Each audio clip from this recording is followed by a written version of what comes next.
Good morning. Good morning. We have a new countdown. Let's just do a different one every day. Oh my gosh. You never know what you're going to get. That's a lot of new countdowns. I know, it just keeps things interesting. When I was a kid, I always remember this. When I was a kid growing up watching the weather, Dan Henry, he had a little animation that was added to every weather forecast. I don't remember exactly what it was or how it worked, but I remember tuning in just to see what he picked What that he's night. gonna do? Yeah. So Are there's a part of me that likes the little surprises. you the new Dan Henry of doing Mm-hmm. this? Mm-hmm. Okay. But instead of the weather, we're talking about Disney stuff. Which is more fun. Oh, I don't know. I wouldn't know. I wouldn't have anything to say about the weather, so this is better. Me neither, except it's hot. It's hot. Where I live, it's kind of boring because it's the same thing every day. I don't know. That might be kind of nice. Easy job. Anyway, we are here to talk about news that's happened since we last chatted on Thursday, as well as this week ahead at Disney World. Correct? Correct. And then if there are comments or questions that are submitted in the chat while we're talking, then we will get to those at the end. Are you ready to talk about news? I am. All right, then let's do it. What's Okay. first? First up is some big news that has people kind of scared right now, I think, and that is about bus transportation from Disney Springs. Yeah, the buses.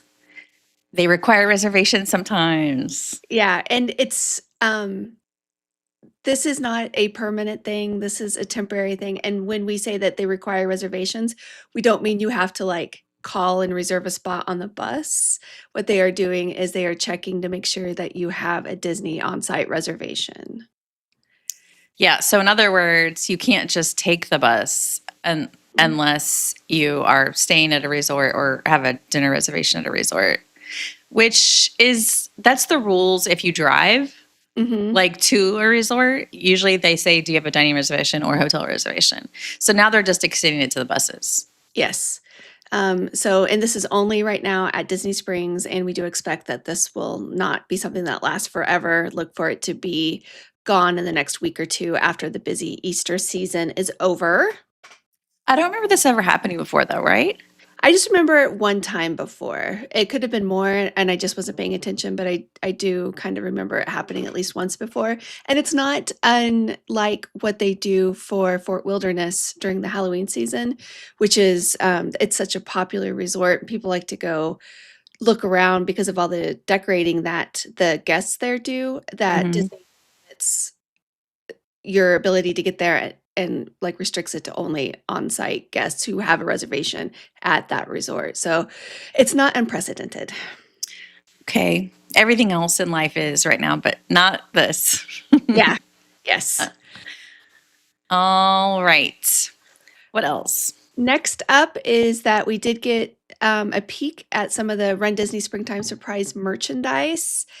And just to be clear, this is not the t-shirts that you get for the races. Those they don't show you until like the Wednesday or the Tuesday before the races. This is the stuff that you buy, that you pay extra for, that they do at the expo. As a reminder, the 5K is Judy Hopps and Nick Wilde. The 10K is Winnie the Pooh and Tigger. The 10 miler is Joy and Sadness. And these are all kind of highlighting the power of friendship, and it features iconic Disney duos. And this year they have t-shirts and tank tops. They like a stackable mug. They have those. Of course, there has to be a Spirit jersey. That's always an option with Disney, and ornaments, trading pins. And all of this will be available at the expo starting on April 16th, and it goes through the 18th. That's when the expo runs, and you will need a virtual queue for the first day. You do not have to be running to go to the expo. That is only a couple weeks away. Just a couple weeks away. And again, to be clear, you don't need a virtual queue to pick up your bib. Anybody can just go pick up their bibs. But if you want to shop in that first day, you do need to get a virtual queue. Where you pick up the bibs and where the shopping's located are in two separate buildings. Okay. Are you going to buy anything? Um, nothing really thrilled me. I'd like to see the jackets in person. Mm-hmm. I like things that are a little bit more practical like that, like something like a jacket. So we will see. And I also am curious to see what the Brooks shoes will look like. I'm guessing they'll have one. Yes. And do they not announce those until a little bit closer? No, we won't get those until a little bit closer.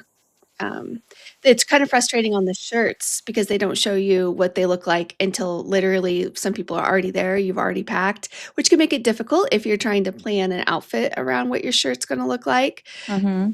And, I do wish that they would release that a little bit earlier. That would be nice. I don't understand the staggered announcements like that. I don't either. And I don't know if you just saw some news that just popped up, but it does look like Buzz is in soft opening right now. Oh, nice. It doesn't surprise me. Me neither. That's about a little over a week ahead of the official opening. And keep in mind that when it does go into soft opening like this, it's not guaranteed to be up the entire time. And you might have to keep checking the My Disney Experience app to see if they're actually open. But if you are nearby and the line looks short and it's open, now would be a good time to check it out. Yeah. And I think there's always a possibility of an early opening like Hmm. this. But as Heather said, the hours aren't guaranteed. They are not. They are But not. that's nice. Yeah. All right. What else? A lot of news this weekend from Paris. Did you see it? I saw random things in my feed a I did. lot. I saw random people that I was surprised got invited to go to Paris. So that Disney's really diversifying who they have and are inviting to some of these events. But it was the opening of Disney Adventure World, which Mm-hmm. is the new name for the what was formerly called Walt Disney Studios Park at Mm-hmm. Disneyland Paris. Mm-hmm. So this is where the new world of Frozen's going. This is it has like this hyper immersive Arendelle. They've built an 118-foot North Mountain, so it's, the scale is really impressive. They do have their version of Frozen Ever After. They did not have to go through the flat-faced Anna and Elsa though, so They got to skip that. yeah, they got to skip that whole phase and they just went to the good animatronics. There's a daytime boat show called on the bay called a Celebration in Arendelle, and it's got that ridiculously realistic Olaf that has been making the rounds, and it also Uh-huh. has original music by Kristen Anderson Lopez and Robert Lopez. Which is always good because they're the ones who did the music for Finding Nemo and for Frozen. Well, Finding Nemo Mhm. the musical, and then Frozen, the movies. Mhm. Look at him; he's so cute. He's ridiculously cute. And I will say that I have a podcast guest who is there right now, Oh, and fun. is going to be able to report back about their first impressions. Very cool. As you saw as you were scrolling through the pictures, you did get to meet Anna and Elsa there, but unlike at Epcot, you actually meet them in the Arendelle Castle, which is pretty fun Instead of their summer house. instead of their summer house. Mm-hmm. In addition, they have that Adventure Bay, which is a 7.5-acre lake. That's going to have a nighttime, or it does have a nighttime spectacular called Disney Cascade of Lights. It's 380 drones, including some aquatic ones, with massive water scenes, pyrotechnics, and fountains. There's a new Tangled, a ride inspired by Tangled, and lots of new dining, like 15 new food and beverage locations. That's good. From what I understand, they need it. They needed it, yes. And then looking ahead, they are going to have the first ever Lion King land, and that is currently under construction. So a lot of money being dumped into these parks. It's just so pretty. Hmm. Like I know their photos are clearly meant to optimize Yeah, the visuals, but I'm like, that looks like it's going to be really nice. yeah, Uh, very, very pretty. And this parks over in the Paris. they struggled a bit, and they've kind of gone through a rebirth and a rebrand, not too unlike, I think, what California Adventure has seen. Kind of a pivot, a change, pouring money into it, trying again. So I do appreciate that they don't just let it die, that they go ahead and try some things to see if they can increase interest and get people over there. So lots of fun things. Mm-hmm. Yeah. And it's been all of our feeds. So Yes. lots of promo. Yeah, lots and lots of promo. Okay. What is next? Well, we also got some news this week about D23 Expo tickets going on sale. As a reminder, this is what Disney calls it, the ultimate fan event, and it's going to return to Anaheim August 14th through the 16th. And this is just an every other year kind of convention for all things Disney. And they cover Disney parks and experiences, they cover movies, they cover Marvel. And it's just a super packed weekend with tons of panels and big presentations and lots of performances. And it's very highly anticipated. Lots of people like to go there, lots of shopping opportunities if you are a collector. And every year, tickets are a difficult thing to come by. They are indeed. Highly recommend being a D23 Gold member if you are not already. Yes, because again, Disney is using a tiered rollout for ticket purchases with your access and the day you're available to purchase your ticket based upon your membership. So it starts Tuesday the 31st, and that's for Gold Charter members. And then on Thursday at 10 o'clock, Gold members on Essential, Choice, or Complete plans get to purchase. And then on April 2nd, that's this Thursday again, at 12 Pacific, it's all other D23 Gold members. So make sure you know what your membership is. Okay. Yes, we do often go, and I think you've called it before like a cup refiller. Mm-hmm. Like it can be nice just to go and kind of get excited about things. Yes, it's always kind of fun to be around people who appreciate uh, what you're into and they get it and they're enthusiastic about it. And it's definitely that. It's like going to, I would say, if you're a sports fan and you go to a big sporting event and you're around Mhm. a bunch of people who are all cheering for the same thing, it's that same kind of feeling. So it's a lot of fun. Ticket prices will range from $49 for an afternoon only ticket for a single day, all the way up to around $2,600 for the highest tier ticket that you can get, which gets you unlimited access to events. Once again, they are splitting the big events between the Honda Center and the Anaheim Convention Center. The Anaheim Convention Center will host the floor, the show floor, the shopping, and the smaller presentations. And those big evening showcases where all of the actual headline stuff happens will be over at the Honda Center. So if you want to attend those, you'll need to make sure that your ticket gets you access to both of those. And I can tell you, we thought that that sounded like a nightmare before we Mhm. went, and then we ended up kind of liking it. Very much so. Very much so. It's kind of it's unfortunate because it increases ticket prices if you want to do both, Mhm. and you do have to make sure that you're planning enough time to leave the convention center to get over to the Honda Center. But transportation was extremely efficient. They had tons of buses. They made it very easy, and it was very nice to have reserved seats. Exactly. We knew we were going to be sitting. Yes, you didn't have to wait in a basement, a cold basement for hours and hours and hours, for just for the hope of a spot, because we have been one of those people who've waited and waited and waited Mhm. and not had space. It will not surprise anyone to know that we were usually within the first 10 people to enter the Honda Center each day. Yes, Something like that, very close to the front. we were very excited, and they had concessions, so you could buy a hot Mhm. dog. I mean, just like you would if you're going to a sporting event. It made it really easy to have an evening there without the stress. So that's good. Mhm. Very high production value. Mhm. Really nice setup.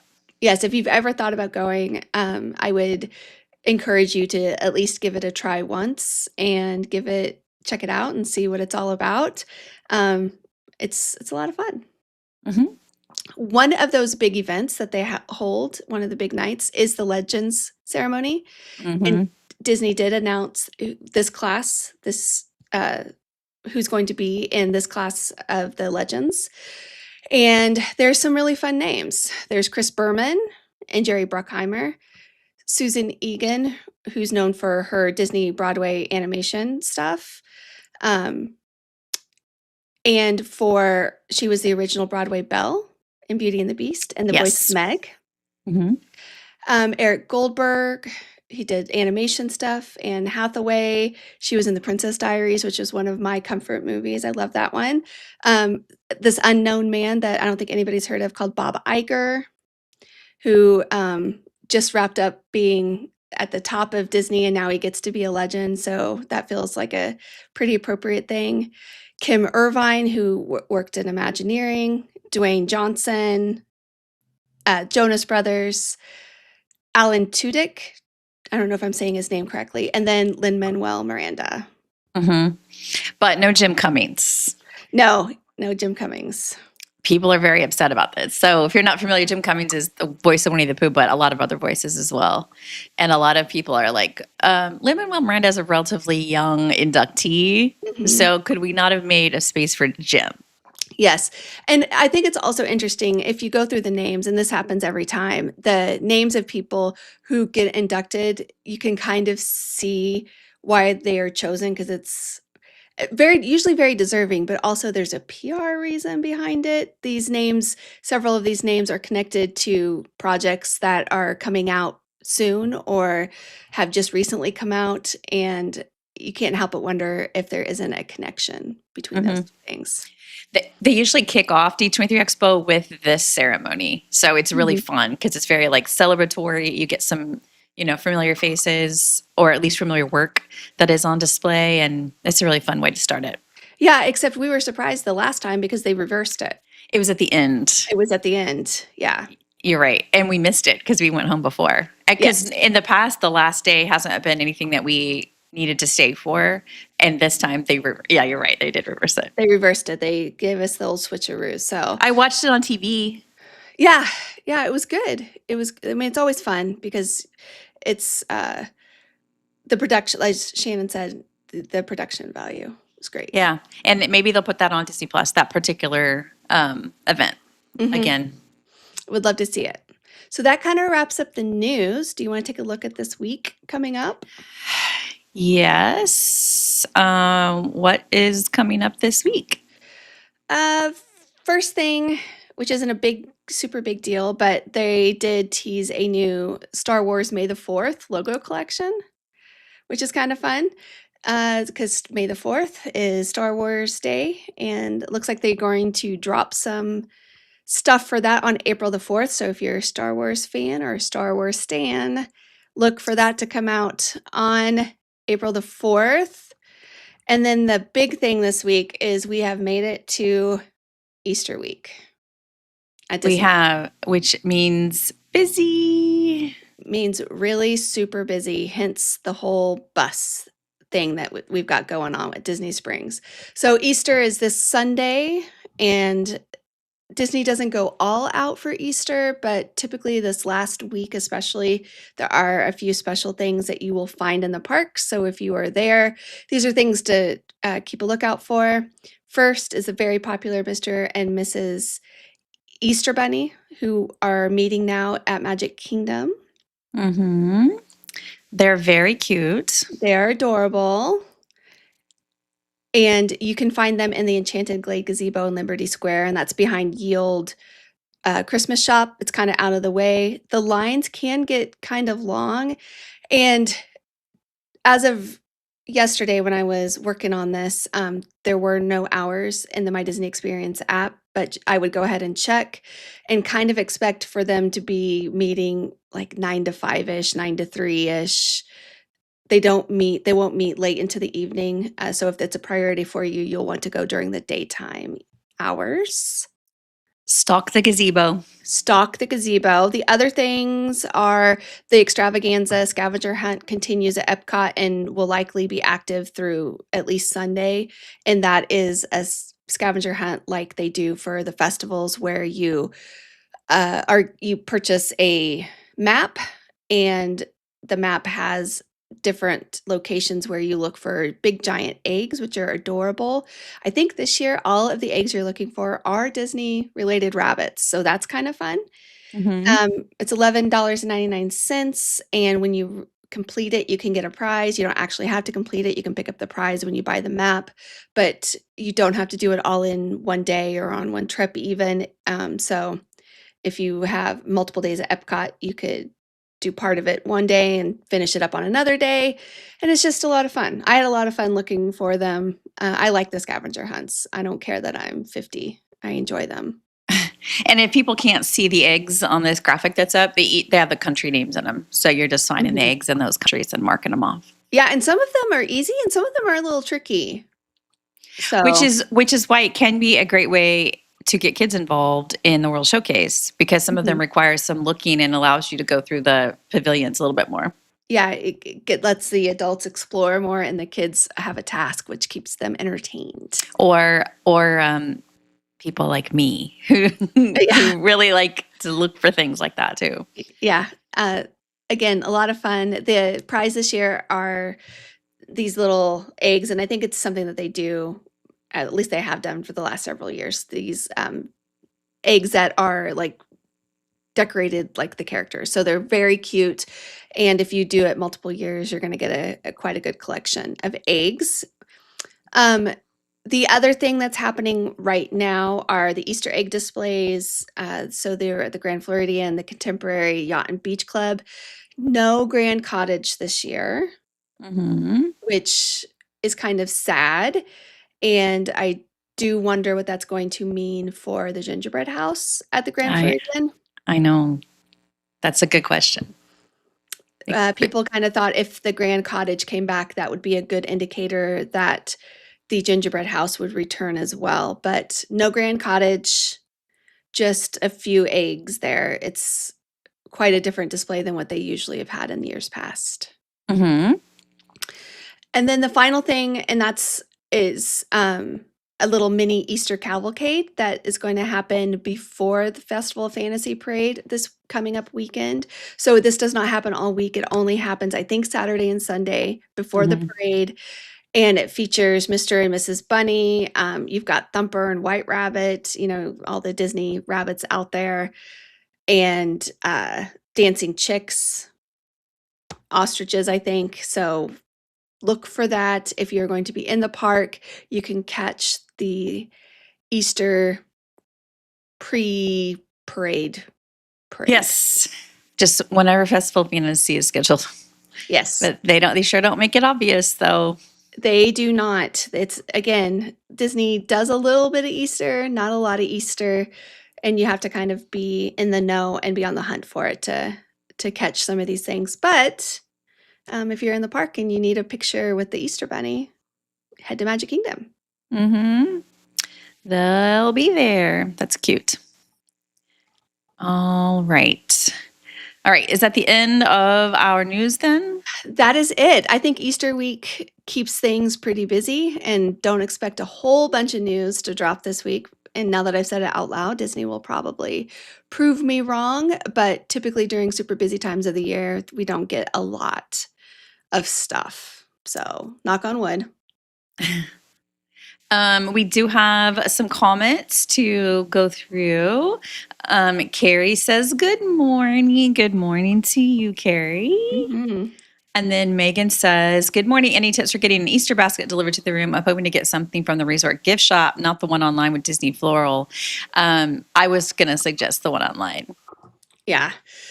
In the past, Disney has had build your own gift baskets in some of the resort gift shops, but I don't know that they do delivery. I think it's more of they have some pre-made ones, and they have some items you can put together and create your own basket. They're not inexpensive. But I don't know that they do anything where they're going to deliver it to your room. You would probably have to get it there yourself. But you could probably do that. We've seen those Mhm. displays around. But for people that are not familiar, Magical Floral and Gifts is the official provider, and they do have some. Mhm. They're expensive though. You see, that's a $150 basket there. Cute though. Very cute. So if you want to order stuff, that's good for special occasions, and they have a whole bunch of baskets. So good for gift ideas. Okay. Next up is K-pop events Halifax. I'm staying at the Disney Swan in August. Since we're at a Marriott and not a Disney hotel, where can we get our Disney tickets linked to a card? Is our only option going to the TTC? It would be when you check in, they would give you a room key. Yeah. But if they're at the Swan, their Disney ticket wouldn't be linked to their Swan room key, right? I So don't know. I thought it was. I thought so.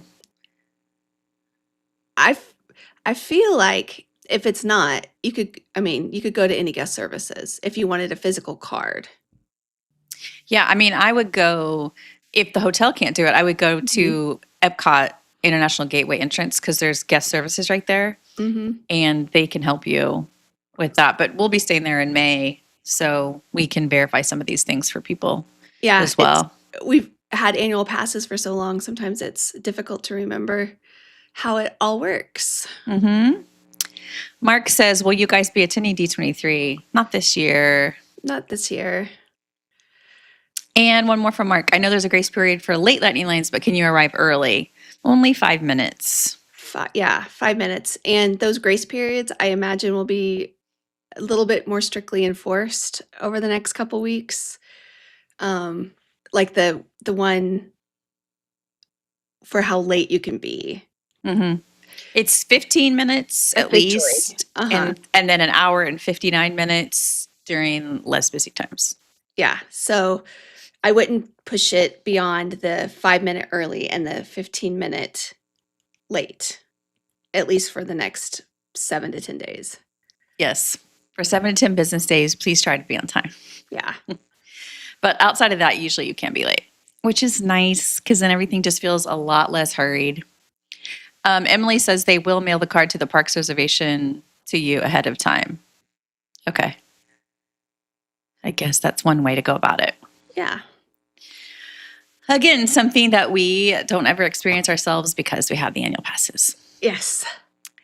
So good to know. All right. So I think that gets us caught up on what's going on in the news and going on this week. I don't know what we're going to talk about tomorrow, but we will come up with something. Yes. But tomorrow is the Q&A on Instagram. So if you have questions you want to submit to that, that goes up on Instagram stories at like 4 a.m. or like somewhere really early. So just submit your question there and we'll get to it either on Instagram or on YouTube the next day. All right. That's it for now. Bye.